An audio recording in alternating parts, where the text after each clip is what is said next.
After a decade of dominance by the Maroons, the Blues are now the favourites every single year. But can they do it in 2023?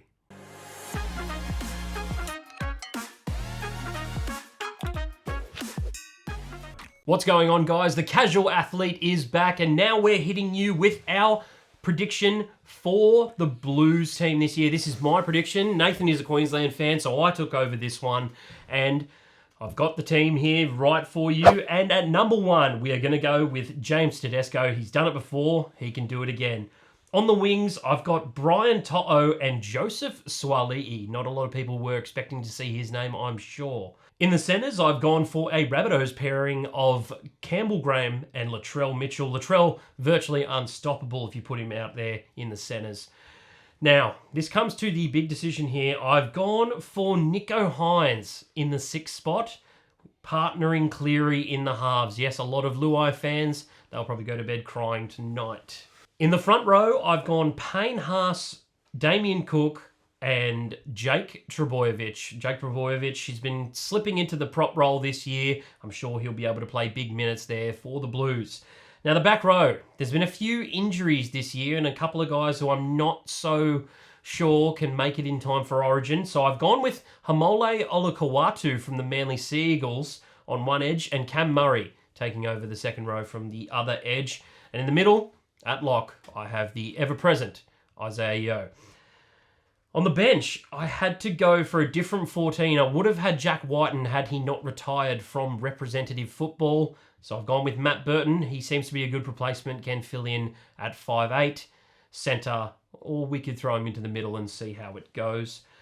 15, I've gone for a replacement prop in Junior Paulo. 16, I've gone for Hudson Young from the Canberra Raiders. Bit of a grub, can get into the niggle, and I think we need that in our team this year. And at number 17, I've gone for Daniel Saifiti, another prop. 18th man is Reece Robson. So, Nathan, do you look upon that team and tremble? Oh, not really. I don't think tremble is the word. I think your scariest player, Hudson Young, you thought, off the bench. So I wouldn't say scariest player. I just think he's one of those guys that every team needs. He's one of the players who can be so annoying. And you see it with opposition players every single week. They hate him. And I think I want to get Hudson Young in there to, rough up a Cameron Munster, rough up DCE, see if they can put them off their game, because that's possibly what's going to come down to winning this series this year. I think the teams are a lot more even than they have been in previous years. Yes, the Blues have a couple of big outs. I think my big out was Tom Trbojevic. Yep.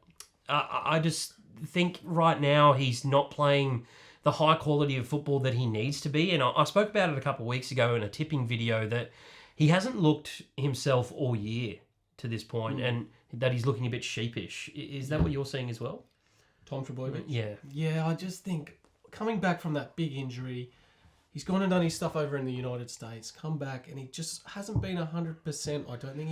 I think his brother said he was thinking about 85, 90%, which is not good for Tom Trbojevic. Like, you want him at 100% because he's going to be dominating the field. He's scoring tries left, right, centre, him and Ruben Garrick. So I think, when you get Tom Trbojevic at 100%, he's going to be a staple in that New South Wales centre spot. Yeah, he would have been in there. If I'm getting Dally M, Tom Trbojevic, then 100% he's going straight in there at right centre, because we've won games on the back of picking him in the past. I agree with you in saying that the confidence just isn't there right now. Well, speaking of centre, you've gone for Campbell Graham? Yes, Campbell Graham, a bit of a kind of nitpicky thing for me is that I haven't liked Campbell Graham in the past. I've been a bit of a Campbell Graham hater. Don't get on me, Rabbitohs fans. But Campbell Graham has never really shown to me that he had that next level, that gear, to be able to go match it with some of the best centres in the game. He is, this year, playing out of his skin. Absolutely. And for me, he got the nod over a guy like Stephen Crichton out at Penrith. Penrith, a little bit lacking this year, lacking a bit of gel together, although Stephen Crichton has been good amongst that. Campbell Graham is actually leading the try scorers chart this year. He's got back-to-back hat-tricks as well, and it was so hard to leave Tom out of the side, but I've got to go with form, and I think with New South Wales, we get lulled into this sense where we feel like we need to pick players that have played for us before, like Daniel Tupou, and let's pick Luai again, just because he is the perfect foil for a guy like Cleary. And it's not that I hate Luai. I don't hate Luai. I think he's a very good secondary piece. Nico Hines is playing unbelievable football right now, and if we don't pick him, it's the stupidest thing that I've ever seen. Would you agree? Yes. Ultimately, yes. I think Nico Hines, unbelievable form. Going from last year into this year, still dominating. So I think it's so rude not to pick him based on form, as you're going by. Is 6 the right position for Nico Hines? Do you think he can do that in 6? Yeah, so I think when he joined the Sharks, I didn't back him to play 7. Yeah. I thought the way he plays was suited more towards a 5'8" role where he'd be running a lot, but he's picked up his kicking game a lot and just game management stuff. He's excellent at.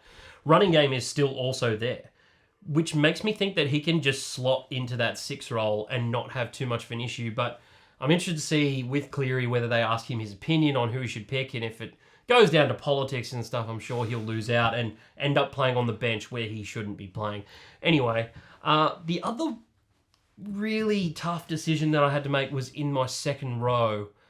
And Hamole Olakau'atu, I think, has deserved a shot. Over the last couple of years, I just think with guys like Liam Martin not being 100% fit this year, Kaloa Matangi went down with an injury a couple of weeks ago. I think it was actually Kaloa Matangi's spot until he got injured earlier this season.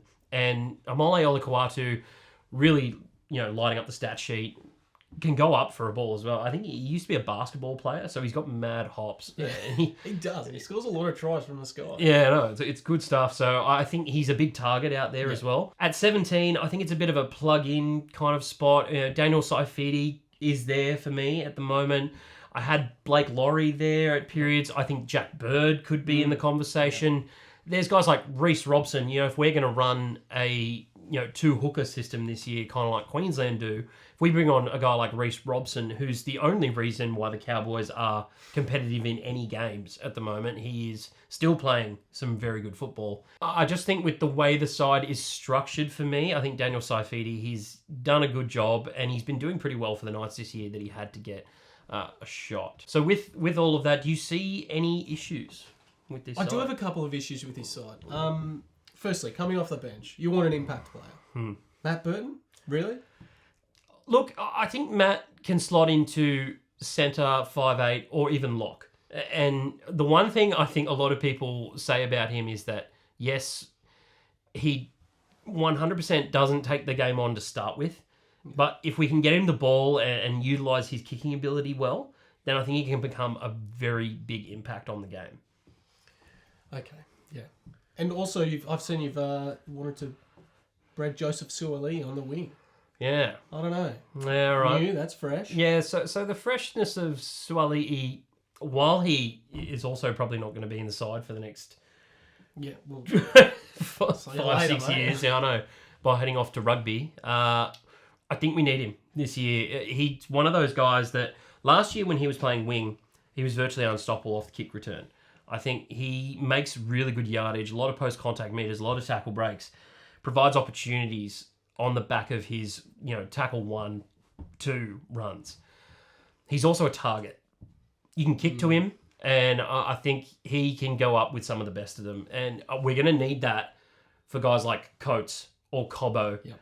And we're going to need someone to challenge them in the air, because if we pick someone, dare I say, like Daniel Tupou, who can't do that anymore. He can't do it anymore. He did it last year for us, and he failed to do it. So I don't think we can go there anymore. I think we've got to pick someone young like Suaalii. I don't like him at centre. I think on the wing, he provides a bit more of an opportunity to score some points and also bring the ball back from kick returns. Plus, if someone like Teddy goes down, he could go fill in at the back, as long as Latrell isn't also injured. Yeah. And you're backing Damien Cook. No Api Coruscant. Backing Damien Cook. Damien Cook's playing some outstanding footy at the moment. The Rabbitohs beat the Broncos the other day for a reason. A lot of that was on the back of Damien Cook's runs out of dummy half. He's absolutely elite at picking the markers off. I think he's one of those guys where he's the quickest guy in the league out of dummy half. and, you know, just can tear teams apart. And I think it's what we need at this point in time, not an Api Coruscant who's a bit more of a ball player. Yeah, okay. So, guys, with that being said, what do you think about my New South Wales Blues team? Let me know down in the comments below. Please make sure that you like and subscribe the video, and check us out for more.